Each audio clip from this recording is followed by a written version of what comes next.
Okay, question 8. Trypsin is an enzyme, so maybe a bit of topic 2, found in many groups of living organisms. Okay, if I look down here, we do see different species, so it could be a bit of classification, topic 4.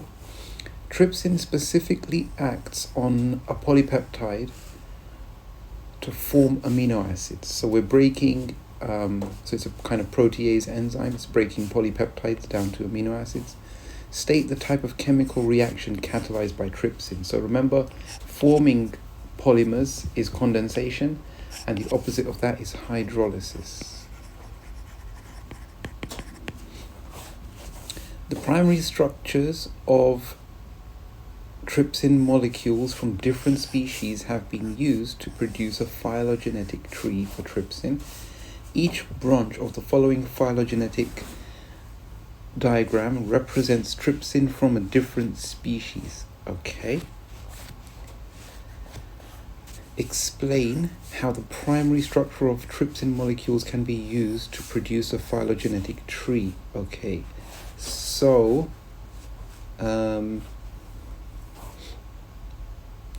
so the principles of molecular phylogeny then, right? Essentially, what is molecular phylogeny? So what we're doing is we're using sequence or the order of amino, so primary structure. So I'll start my answer here. Primary structure is the sequence or order of amino acids. Okay. More similar order of amino acids means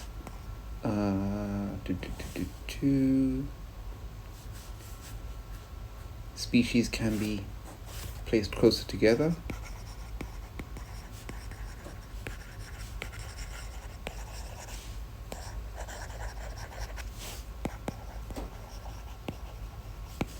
Okay, more similar order of amino acids means species can be placed closer together.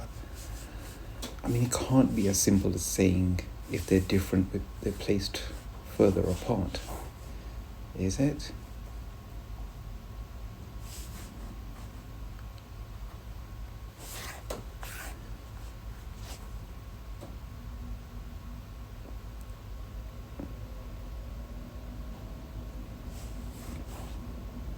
Okay, maybe. So maybe we just add a point here. We compare the primary structure of trypsin from different species, and then we say that if the order of the amino acids is more similar, they're placed closer together,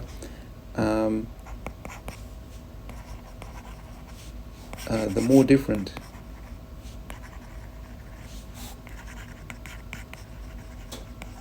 differences in primary structure placed further apart. I feel like there's maybe one more thing to say here which I'm not catching on to. Okay, right. Okay, trypsin molecules from vertebrates, but not other animals, have a calcium ion binding site. Explain how this calcium ion binding site could have evolved in vertebrates. Okay, so for whenever something new has evolved, it's evolved. So when they're saying how something evolved is by natural selection. Okay, so we just need to apply the principles of natural selection to this particular situation. So we must start with variation in trypsin gene due to mutation, okay, may cause so the variation in trypsin gene due to mutation may cause a new structure that allows calcium binding. Okay, that allows trypsin to bind calcium. Okay. Actually, mutation may cause a new structure that allows calcium binding, which causes variation in the population. Genetic variation.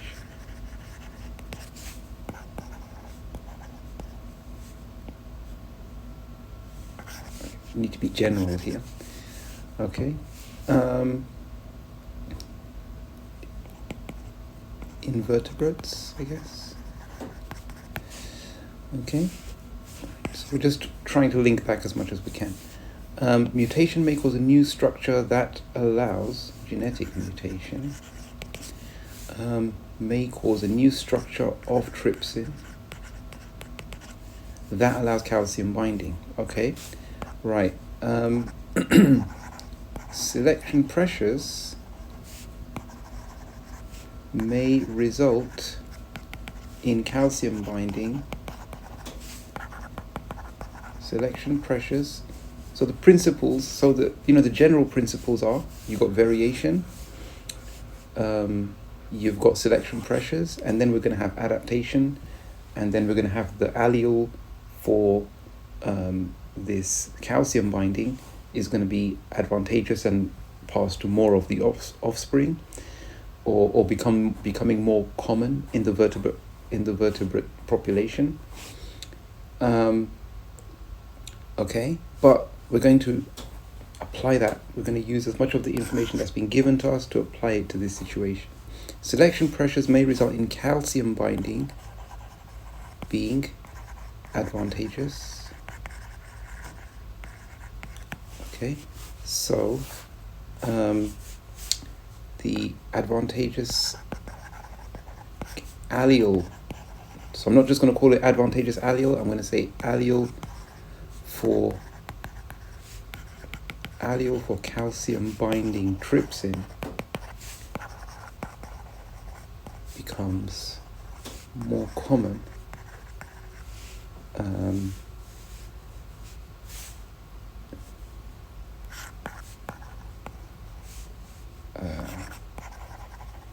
have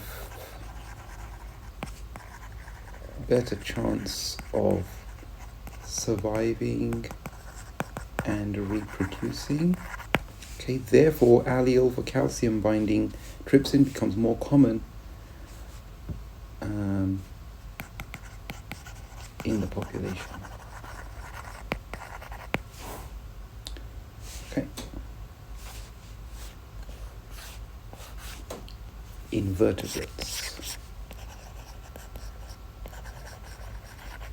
or in these breeding vertebrates, yeah. Okay, in an experiment, the effect of enzyme concentration on the activity of human trypsin, so it's like a topic 2 experiment called practical. In an experiment, the effect of enzyme concentration on the activity of human trypsin was measured. The results are shown in the graph. Okay, so we've got enzyme concentration increasing there, enzyme activity there. Okay, explain which range of enzyme concentrations should be used to compare the activity of trypsin from different species. Okay, so what you want, the thing is, the principle here, and I've noticed this over time, it hasn't been obvious. The thing is, whenever they ask for the effect of something, the effect is always due to this trajectory right there. Okay, so if the line looks like that, there's no effect. If the line looks like that, there is an effect. So if the line looks like this, there's more of an effect. Okay, so the steeper this line, the greater the effect, essentially. So what we're looking for here is the steepest part of the line. Okay, so explain which range of enzyme concentrations should be used to compare the activity of trypsin from different species. Okay, so I think I'm going to say two things, which is first state the range, which is use enzyme concentration from 0 to, so what's this,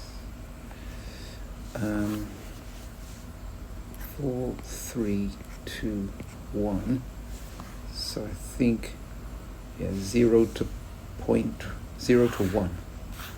Okay, so 0 to 1, use the units, nanograms per centimeter cubed. Use enzyme concentrations from 0 to 1 nanograms per centimeter cubed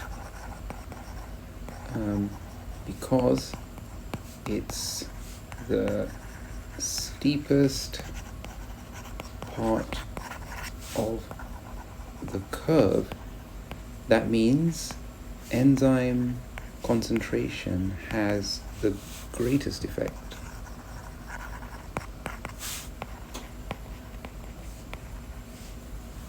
on enzyme activity.